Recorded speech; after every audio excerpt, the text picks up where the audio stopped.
السلام علیکم ورحمۃ اللہ. یہ بات ہے آج سے 8-9 سال پہلے کی، جب میں کوئی 16-17 سال کا ہوا کرتا تھا اور میٹرک کا اسٹوڈنٹ تھا جب میں نے انجمن طلبہ اسلام میں شمولیت اختیار کی. اور اس کے ساتھ ساتھ جو میرا پرائم فوکس تھا اس وقت، کیونکہ ہسٹری پڑھنے کا شوق تھا، تو تمام صوبوں کے بارے میں نے پڑھنے کی کوشش کی. جب میں نے بلوچستان کے بارے میں ریسرچ کی تو گوگل پہ تو بلوچستان کے بارے میں کم اور آزاد بلوچستان کے بارے میں زیادہ چیزیں مجھے دکھائی گئیں. تو میں بالکل چونک گیا کہ یار یہ کیا کوئی نیا ملک بننے جا رہا ہے یا کیا سلسلہ بن رہا ہے. اور جب اس کی گہرائی میں گئے تو تب اندازہ ہوا کہ Indian propaganda was at its peak. تو میں نے سوچا کہ پرائم فوکس میرا یہ ہونا چاہیے کہ ہم لوگ اب اس انڈین پروپیگنڈا کو کاؤنٹر کرنے کی کوئی کوشش کریں. اب سوشل میڈیا سے ہم نے شروع کیا، کچھ ٹویٹر کے، کچھ فیس بک کے ہمارے دوست احباب تھے، یوٹیوبرز تھے، ان لوگوں کے ساتھ مل کے سے کاؤنٹر کیا. لیکن میں نے کہا نہیں، جو مجھے نظر آ رہا ہے وہ یہ ہے کہ جو نفرت ہے وہ لوگوں کے دلوں تک سرایت کر چکی ہے اور وہ نفرت ڈالی گئی ہے پاکستان کے خلاف، اس کو کاؤنٹر کرنا ہوگا. میں نے وفاقی اردو یونیورسٹی اسلام آباد اور نیشنل پریس کلب اسلام آباد اور اس کے ساتھ ساتھ کرتے کرتے پورے پاکستان میں ایسے سیمینارز کرائے، ریلیاں، جلسے وغیرہ کرائے، جس میں میں نے کوشش کی کہ ایسے بلوچستان کے ہیروؤں کو بلایا جائے جو کہ آپس میں تو سیاسی اختلاف رکھتے ہیں لیکن پاکستان کے لیے ہمیشہ قربانی دینے کو تیار ہیں. اور یہاں کی لسٹیں اکٹھی کی کہ جتنے بچے بلوچستان سے تعلق رکھتے ہیں پنڈی اسلام آباد کی یونیورسٹیز کالجز میں، ان سب کو بلایا جائے اور انہیں ان کے سامنے بٹھایا جائے اور وہ بتائیں کہ اصل مسائل کیا ہیں اور کون پروپیگنڈا کر رہا ہے اور کون یہ کہہ رہا ہے کہ جناب یہ تو سارا ظلم پنجابیوں نے کیا یا کس نے کیا. اس ساری چیزوں کو کاؤنٹر کیا گیا. اور الحمدللہ مجھے یہ فخر سے کہنا پڑتا ہے، میں کہہ سکتا ہوں فخر سے، کہ I was the first one from Punjab. 2004 سے 2015 تک جتنی وہاں پر انارکی پھیلی، اس کے بعد میں واحد بندہ تھا جو کوئٹہ گیا اور قومی پرچم ریلی ہم لوگوں نے نکالی. میرے کلاس فیلوز نے، بلال کاکڑ اور ہم سب نے مل کے ہمارے تقریباً، میں گیریزن اکیڈمی کوئٹہ میں 2 سال پڑھا بھی تھا when my father was posted there. یہ 2005-6 کی بات تھی. تو سارے پرانے دوست جو تھے کوئی وہاں پر پولیٹیکل فیملی سے بھی تعلق رکھتے تھے. تو بعد میں ہم سارے جب بڑے ہو گئے، کوئی 17-18 سال کے ہو گئے، تو ہم لوگوں نے سوچا کہ وہاں پر اس طرح کی ریلی نکالیں کہ اس میں پشتون، بلوچ، پنجابی، سندھی اور یہ سارے کشمیری، بلتستانی سب اکٹھے ہوں. تو اس سے کوئی سیاسی رنگ نہ دیا جائے، صرف پاکستانی پرچم کے سائے تلے ہم کوئٹہ میں اس طرح کریں. اور اس وقت یہ میں جانتا ہوں کہ جو ڈیتھ تھریٹس ہمیں ملا کرتی تھیں بی ایل اے کی جانب سے، بی آر اے کی جانب سے، بی ایس او کی جانب، بی ایس او آزاد کی جانب سے، and then B L F کی جانب سے، وہ ہم بہتر جانتے. خیر ہم نے وہ اس وقت اتنا پبلسائز اس سے نہیں کیا تھا کیونکہ ظاہر ہے عوام کا مورال ڈاؤن ہوتا تھا. تو خیر وہ سارا کیا. اسلام آباد میں ہم نے سارے سیمینارز کیے، لوگوں کو پاکستان سے محبت کا درس دیا اور یہ بتایا کہ جناب اگر گورنمنٹ کی کوئی پالیسیز غلط ہیں، اگر کسی فرد واحد کی کوئی پالیسیز غلط ہیں، یا آپ لوگوں کے اپنے نوابوں وڈیروں نے آپ لوگوں پہ اگر ظلم کیا، تو اس میں پاکستان کا قصور نہیں ہے، اس میں اس فرد واحد کا یا اس کی پالیسیز کا قصور ہے. اور پاکستان تو ہم سب کا ملک ہے، اس سے محبت، میں تو پاکستان سے محبت اس لیے نہیں کرتا کہ میں یہاں پیدا ہو گیا پلا بڑا، میں تو البتہ صرف اس لیے کرتا ہوں کہ یہ واحد ریاست ہے ریاست مدینہ کے بعد جو کہ اسلام کے نام پہ حاصل کی گئی.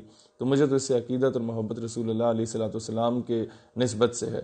ناؤ کمنگ فارورڈ، وہ دن بھی تھا جو میری زندگی کی خواہش تھی کہ ڈیرہ بگٹی میں سوئی کا علاقہ، جہاں سب سے زیادہ انارکی کسی دور میں ہوا کرتی تھی، وہاں پر مغرب کے بعد کوئی باہر نکل نہیں پاتا تھا. رات کو 11 بجے ہم لوگوں نے وہ جلسہ پرولونگ کیا، 11-12 بجے تک، پاکستان زندہ باد کے نام سے. جہاں 4-5 ہزار ووٹ لے کے کسی دور میں لوگ ایم پی ایم این اے بنا کرتے تھے، وہاں 7,000 لوگوں کا، صرف مردوں کا وہاں جلسہ ہوا. اور الحمدللہ پاکستانی پرچموں کے ساتھ آئے، کسی سیاسی جماعت کے پرچموں کے ساتھ لوگ نہیں آئے. اور مجھے اب بھی یاد ہے چیف آف بگٹی جان بگٹی بھائی نے میری دستار بندی بھی کی، وہ بلوچ دستار پہنائی میرے سر پہ.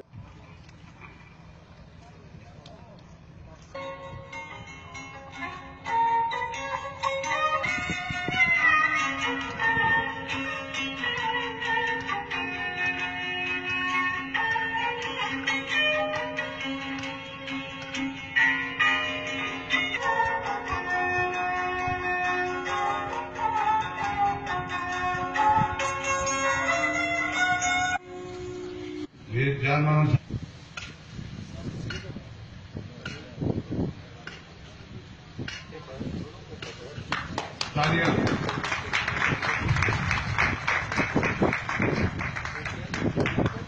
اور انشاءاللہ تعالیٰ میں اس کی پوری لاج رکھوں گا اور وہ ہماری لاج رکھے گی. اور اس کے ساتھ ساتھ مجھے یاد پڑتا ہے کہ برام داغ بکٹی کو میں نے اس وقت چیلنج کیا تھا کہ یہ جو پہلی 2 صفوں میں یہاں کے سیاستدان بیٹھے ہیں، یہاں کے جو بلوچ بیٹھے ہیں، ان کو رہنے دو. میں پنجاب سے ہوں تو میرا مقابلہ کرو.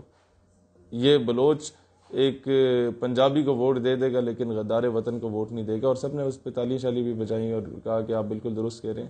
اور پھر وہاں بلوچستان سے ایک یہ نعرہ بھی بلند ہوا کہ ہم اگر پاک فوج کو ضرورت ہوئی تو ہم 50,000 رضاکار پاک فوج کو دینے کو تیار ہیں بھارت کے خلاف.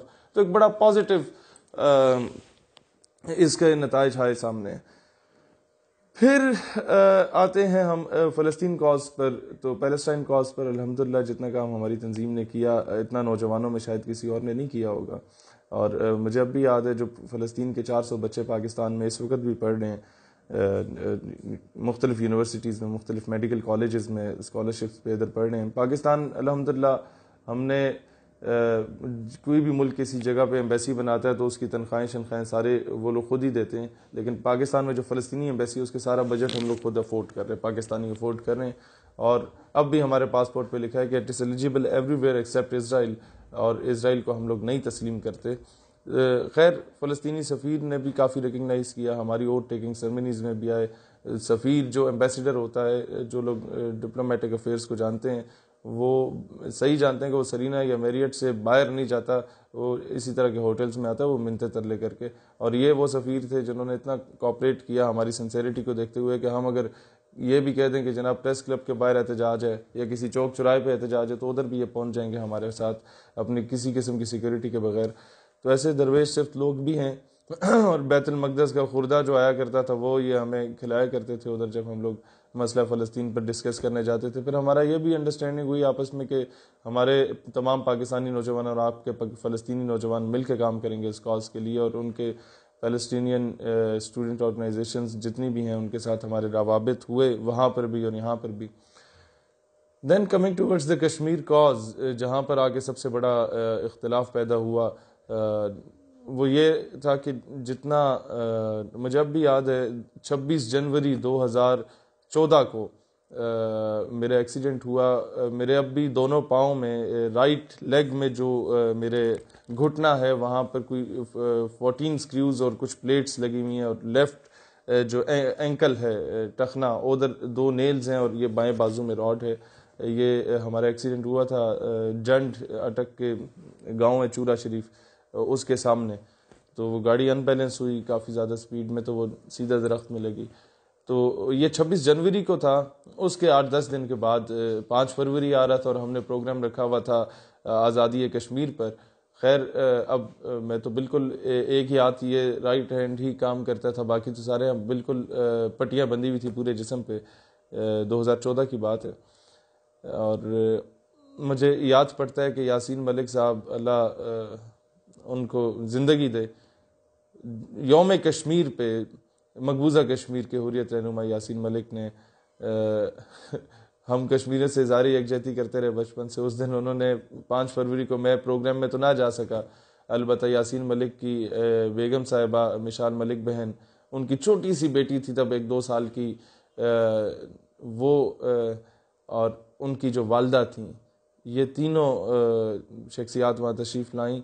اور میں سمجھتا ہوں کہ اس دن مجھے اندازہ ہوا کہ یار کتنا زیادہ یہ لوگ کاز کے ساتھ سنسیئر ہیں کہ نظریاتی لوگوں کو یہ نہیں چھوڑتے. پھر مزید آگے بڑھتے ہیں تو کچھ مہینے میں ویل چیئر پہ رہا، 3-4 مہینے. ان دنوں میں کافی زیادہ دہشت گردی ہونا شروع ہو گئی اور ہم لوگوں نے جان ہتھیلی پہ رکھ کے جتنا ہم لوگوں نے کام کیا اس دنوں میں پاکستان کے نظریاتی احساس کا دفاع کرنے کے لیے، پاکستان سے محبت کا ایلیمنٹ اجاگر کرنے کے لیے، تمام تر دہشت گردانہ قوتوں کے خلاف ہم لوگ لڑے. ایک قسم کا نظریاتی جنگ لڑی ہم نے. تو پھر جو دھمکیوں کا ایک سلسلہ BLA کی جانب سے تھا وہ TTP کی جانب سے بھی انڈائریکٹلی شروع ہو گیا. اور میں وہ چیز ایکسپلین نہیں کرنا چاہتا کہ جو ہم لوگ چراٹ میں جا رہے تھے، کچھ دوست وغیرہ جتنے فوجیوں کے بچے چچے ہیں، تو رستے میں ہمارے ساتھ کیا ہونے والا تھا اور اللہ نے ہماری جان بچائی. لیکن میں مزید آگے آتا ہوں کہ کشمیر کاز پہ جب میں نے دیکھا کہ یار مقبوضہ کشمیر کے لوگوں کے ساتھ ہمارا رابطہ ہونا شروع ہو گیا. میں عمرے پہ گیا پہلی بار، تو 2 بار وہاں بھی گرفتار ہو گیا، کیونکہ پاکستان سے زیادہ جو لوگ مجھے ملنے آتے تھے وہ انڈین مسلمز ہوتے تھے اور سینے لگ کے رو پڑتے تھے، کہتے کچھ نہیں تھے. اور خیر وہاں ہم نے 12 ربیع الاول کو ریلی بھی نکال لی تھی، تو اس وجہ سے بھی گرفتاری ہوئی. اور جو درد اور دکھ مجھے وہاں پر محسوس ہوا مقبوضہ کشمیر کے لوگوں کی، کیونکہ براہ راست میری ان سے وہاں ملاقات ہوئی. پھر وہاں سے جو کچھ ہمارے جوان تشریف لاتے تھے مقبوضہ سے کسی نہ کسی طریقے سے، تو ان سے جب ملاقاتیں ہوتی تھیں تو وہ ان سے بھی اور فلسطینیوں سے بھی تو وہ ایک ہی بات کہتے تھے. میں جب کہتا تھا یار کوئی ہم ہیلپ آؤٹ آپ کی کر لیں، کوئی چندہ شندہ اکٹھا کر لیں، تو مجھے کہتے شہیر صاحب وٹ ڈو یو تھنک کہ ہم لوگ بھوکے مر رہے ہیں یا پیاسے مر رہے ہیں یا ننگے مر رہے ہیں؟ ہمیں آپ کے چندے کی ضرورت نہیں ہے، ہمیں آپ کی بندوق کی ضرورت ہے. اپنے حکمرانوں سے کہیے کہ عملی طور پہ کچھ کریں، وہاں لوگ مر رہے ہیں. خیر وہاں سے جب ہم نے یہ کہنا شروع کیا کہ جناب اب کشمیر واقعی پاکستان کی شہرک ہے، تو شہرک کو تو کاٹا جا رہا ہے، اور اس کو بچانے کے لیے انڈیا کی گولی کا جواب ہمیں گولی سے دینا ہوگا. ہمیں اقوام متحدہ کے چرنوں میں بیٹھ کے منتیں نہیں کرنی ہوں گی، ہمیں امریکہ کے گٹوں میں بیٹھ کے کشمیر کی جنگ نہیں لڑنی ہوگی، ہمیں حقیقی معنوں میں کشمیریوں کے لیے کچھ کرنا ہوگا. تو وہ لوگ جو کہ رضائی سے کبھی نہیں نکلے اور فیس بک استعمال کرتے رہے، ان لوگوں نے ہم پہ غداری کے ٹھپے بھی لگا دیے. خیر ہم پھر بھی ان کی عزت کرتے ہیں، کیونکہ یہ ان میں سے کئی ایسے لوگ ہیں جن کی وجہ سے پاکستان کو فائدہ بھی بہت زیادہ ہوا، کیونکہ ان لوگوں نے دشمن کے پروپیگنڈاز کو کاؤنٹر بھی کیا. لیکن دکھ اس بات کا ہوتا ہے کہ آج ہمیں لوگ کہتے ہیں کہ پتہ نہیں پیراشوٹرز ہیں اچانک سامنے آ گئے. یہ 2020 ہے، اور میں جب اٹھا تھا وہ 2012-13 کا وقت ہوا کرتا تھا، اور اس وقت کوئی ایسی بات کرنے والا نوجوان نہیں ہوتا تھا. اس وقت جتنی طلبہ تنظیمات بھی بنی تھیں آپس میں لڑنے کا کام کرتی تھیں، اور مجھے فخر ہے اس بات پہ کہ تمام طلبہ تنظیمات چاہے کسی بھی سیاسی یا مسلکی یا مذہبی جماعت سے ان کا تعلق ہو، میرے ساتھ ان کے بہت اچھے تعلقات رہے اور اب بھی ہیں. اب تو خیر اسٹیٹ یوتھ پارلیمنٹ کے الائنس میں سارے ان کے اسٹوڈنٹ لیڈرز جو کریم ہے انہیں ہم نے آن بورڈ لیا، وہ شامل ہیں. پاکستان کے لیے میں سمجھتا ہوں جو کچھ ہم لوگوں نے کیا وہ کوئی پاکستان اس کا مقروض نہیں تھا، یہ ہم پہ قرض تھا کہ جو مائیں بہنیں بیٹیاں اس وقت کنویں میں چھلانگ لگا دیتی تھیں اپنی عزت بچانے کے لیے at the time of partition, جن ماؤں نے اپنے زیورات بیچے تھے، وہ بیٹی جو اپنے بوڑھے باپ کے ساتھ وہ جوان بیٹی آ رہی تھی اور اس کے باپ کو رسیوں سے جکڑ لیا اور اس کے سامنے کفار نے اس کی بیٹی کی عصمت گری کی 1947 میں، اور اس کی چھاتی کاٹ کے اسے اس کے باپ کی گود میں پھینک دی، اور بیٹی اپنی زندگی کی آخری سانسیں لے رہی تھی اور کہہ رہی تھی کہ ابا پاکستان کو میرا سلام کہنا.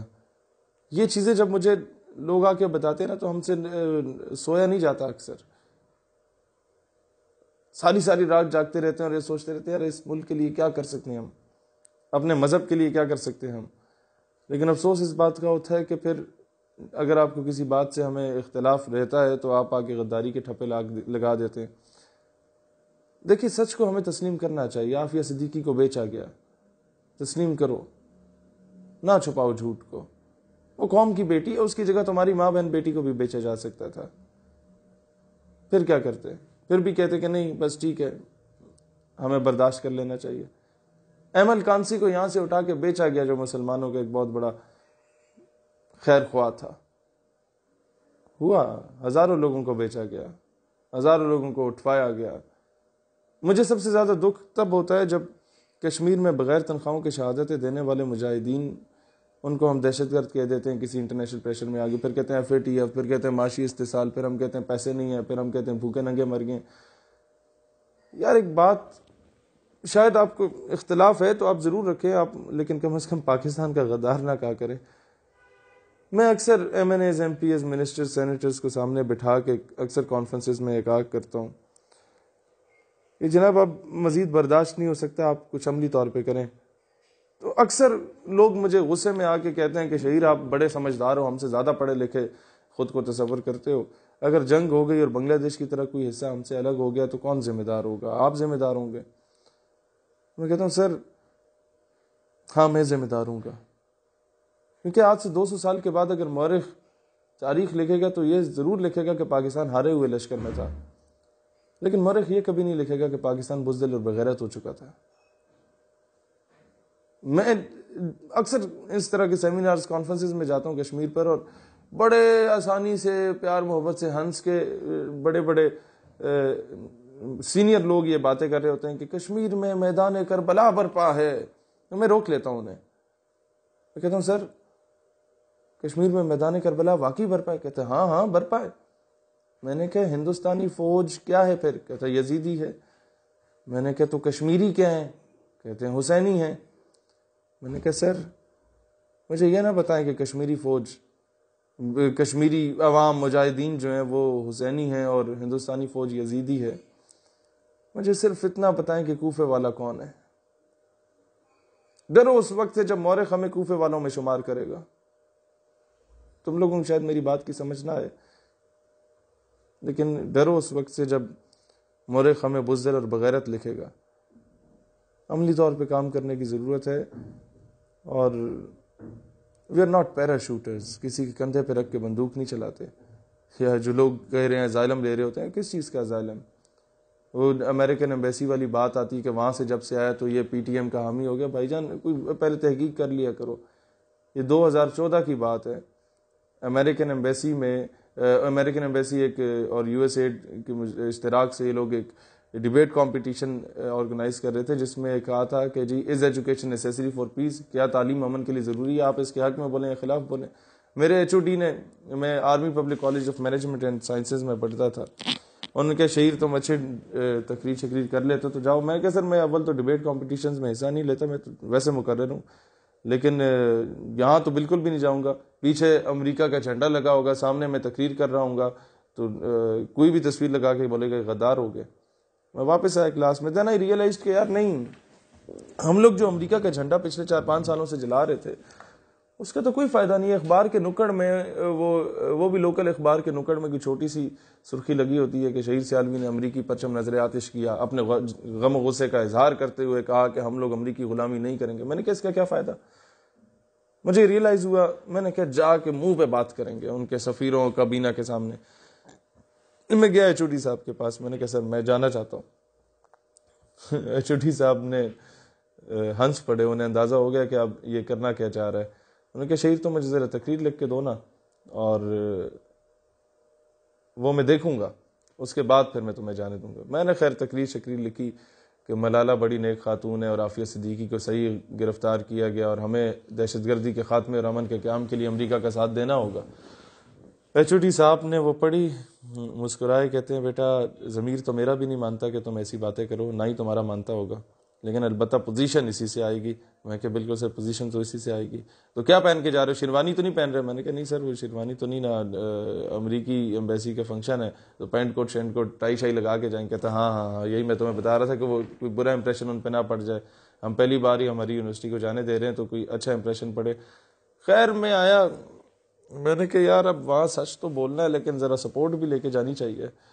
میں نے سر کے پاس دوبارہ چل گیا. میں نے کہا سر آپ کو پتہ ہے ہمارا ادارہ پہلی مرتبہ جا رہا ہے کسی ایمبیسی کے پروگرام میں، تو electrical engineering, soft ware engineering اور BBA کے بیچ کے 10 بچوں کو ہم لوگ آن بورڈ لیتے ہیں.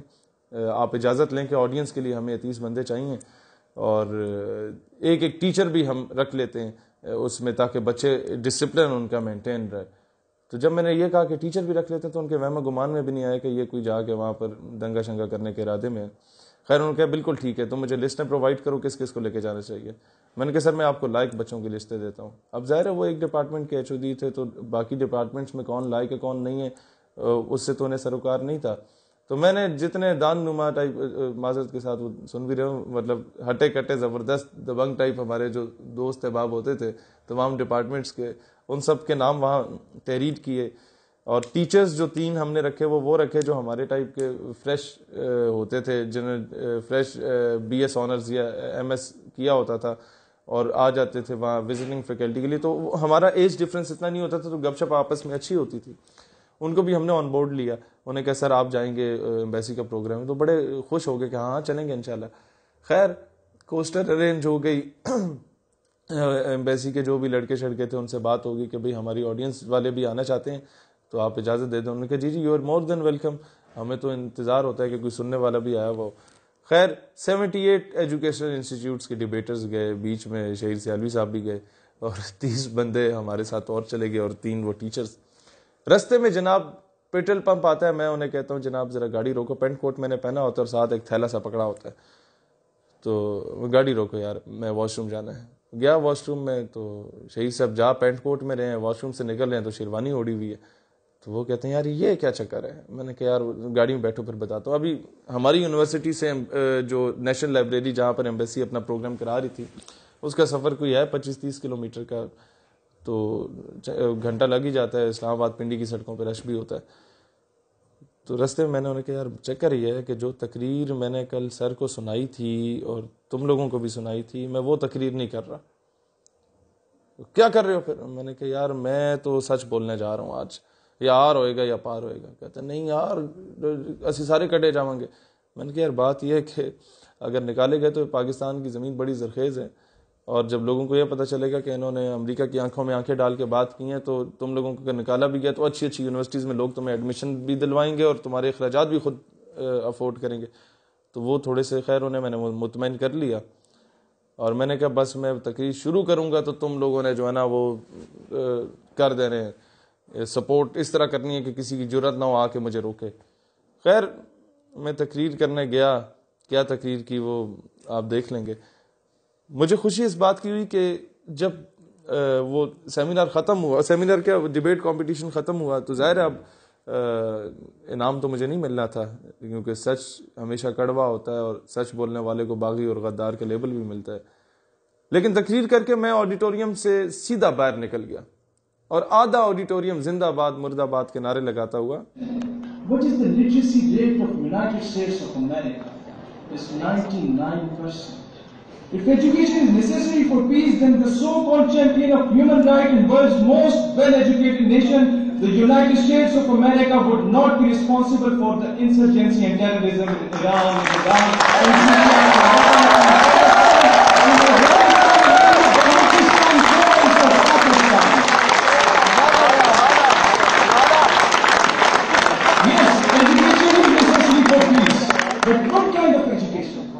message of love, peace and prosperity which was given to us by the Holy Prophet sallallahu alaihi wasallam. The message which was given to us by the Holy Quran that if you have killed a single human being, it means you have killed the whole humanity. And if you have killed the whole humanity, but unfortunately, the so-called international media, the so-called champions of human rights used to say, the so-called world's most well-educated and highly qualified people used to say that Muslims are responsible for the terrorism. Let me ask you a question. What is the literacy rate of Israel? It's 97%. Then what is being done in Palestine? Thousands of Muslims what was done in Iran? What was done in Iraq? What was done in Syria? What is being done in Lebanon? What is being done in Burma? What is being done in Afghanistan? What is being done in Hyderabad, Dhaka and Gujarat? And what is being done in Indian occupied Kashmir? So, it has been proved that Muslims are not terrorists, rather they are being terrorized.